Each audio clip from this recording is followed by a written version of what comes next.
How are we doing today, guys? So, challenging day, nonetheless. I know because it's early signing day, people want to talk about signing, and we just got off the practice field. So, prepping for practice, prepping for a game, trying to finish this part of recruiting at least. There's still some other guys out there that we're obviously interested in, and maybe signing in the next few days, or some guys that'll wait till February. But we're really pleased with the class. Got a lot of good players. Got a lot of mid-year guys. Which I think is really important or helpful in their development.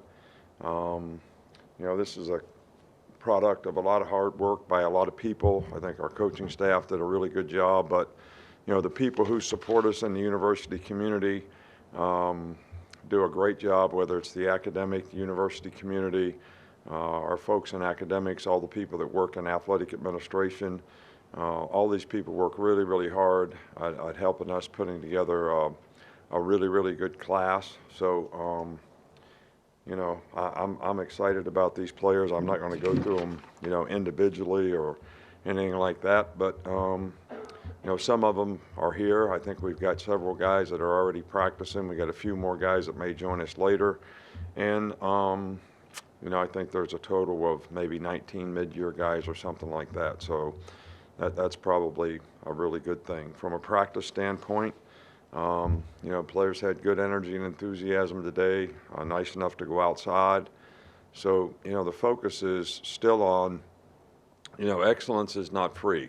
You got to pay the price up front, and there's a price to pay for it. And working on fundamentals, finishing plays, pushing yourself through, focusing on blocking, tackling, taking care of the ball, a lot of things that we need to pay attention to detail to try to, get our momentum back, as a team, and our confidence back, so that everybody's playing together and we got great understanding of what we need to do to have a chance to play winning football when the game comes.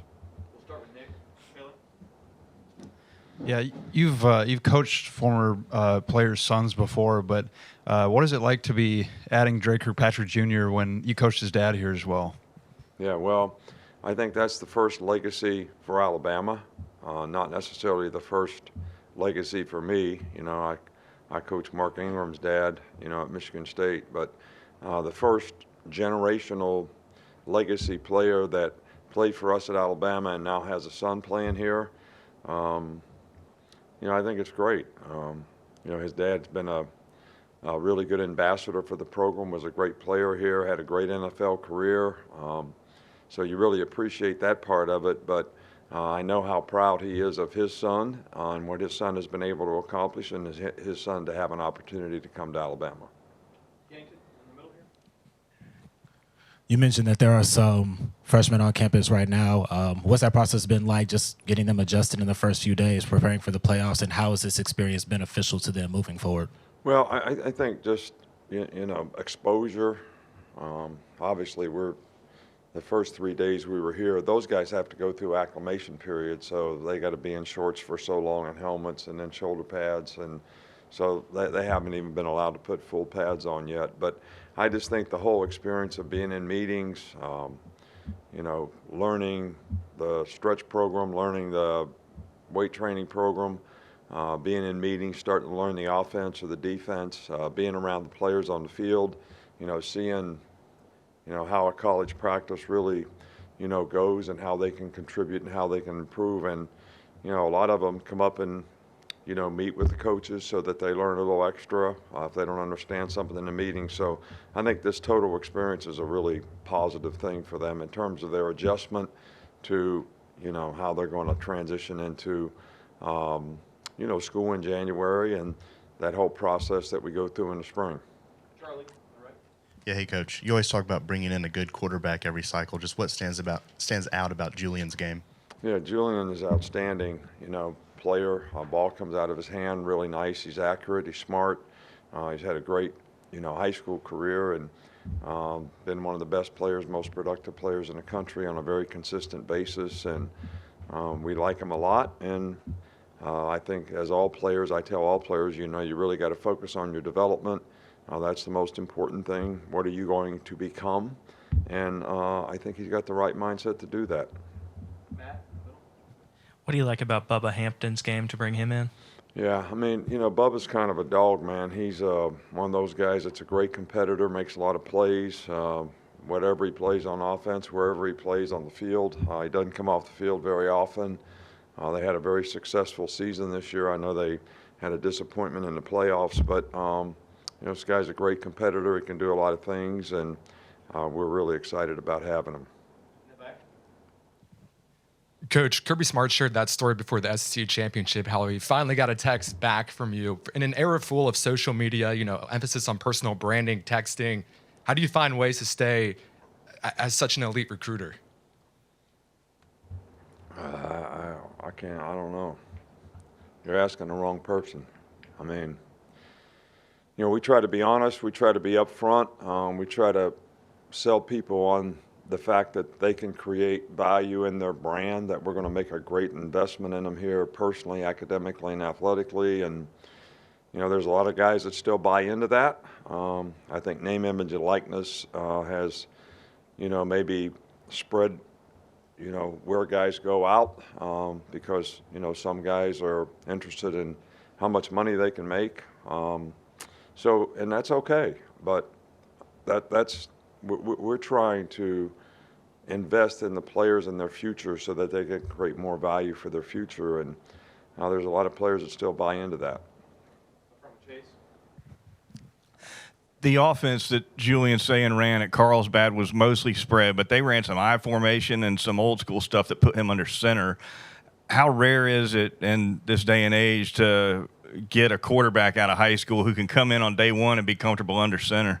Yeah, well, we don't get under center a whole bunch, but it's something that, we want to be able to do, and we want the quarterback to be comfortable doing. So, anybody that's done that in high school or grew up doing it, it's a natural thing for them. So I think it's good. I think it's a good thing that they're not just one-dimensional as a player, and then they're uncomfortable doing new things that you have to do, because I'm sure wherever anybody goes, there's going to be new things at every position that they have to learn to do and grow comfortable, learning. But that's one thing that's pretty huge for a quarterback. Cody in the middle. Wanted to ask you about Drake Kirkpatrick again, and just kind of comparing how he was as a recruit compared to maybe his dad, if you can remember what it was like recruiting him. Well, they're different people, but they're both good people and great family. I don't like to make comparisons. I don't think that's fair, but little Dre is a mature guy that kind of knows what he wants, and he's a very competitive guy, and his dad was had a lot of those same characteristics, and that's why he became the kind of player that he was. Okay, two more to finish up. Joe. You get three offensive linemen that have signed in this class: Casey Poe, Joseph Inada, and William Sanders. You've often talked about not caring about stars or ratings. They were kind of rated a little bit lower, but what do you see in those three linemen, and what do you like about them adding to your team? Yeah, well, we think they have a lot of potential. They're guys that obviously that's a developmental position, so those guys are, guys that we think have a lot of ability. We know a lot about them. We had them in camp. We're excited about having them here. We think they can develop into good prospects and good players. I still think we're kind of out there in the market looking for some more of those kind of guys, offensive linemen. So just from a numbers standpoint and from, a quality experience standpoint. So we're excited to have them. And we're still out there, looking to try to add some people at that position. We'll finish up with Paul from Kennedy. Good amount of this class was committed in the summer. You've added some pieces this week. Kind of what's the staff's approach of keeping current guys committed, running the whole race with others that kind of set up strong finishes at the end? Well, our focus right now is on the game, right? I mean, we're trying to get ready for a game. And I know we got to recruit, and we're trying to recruit, and there's a lot of stuff. There's a lot of guys in the portal. There's still some players out there that we're recruiting that we think are outstanding players. So we're continuing to try to do the best job that we can in every regard, from coaching our players standpoint to, trying to get quality players to come here. But, the whole recruiting process, when we made an early signing date years ago, we said this would become the signing date. Well, it also just moved the recruiting calendar up like 6 months. All right, so players visit in the summertime. That's when most guys visit. I mean, we used to have tons of guys visiting in January. We'll have very few guys visiting in January. So the whole thing is kind of just pushed forward. So I don't know how to answer. There's just a lot of things happening right now, all right, that take our time and focus and attention. Recruiting's important. The game's important. Our team's important. And we're trying to, manage our time the best that we can to do a good job in all those areas so that we can finish. Thank you, Coach. All right, thank you.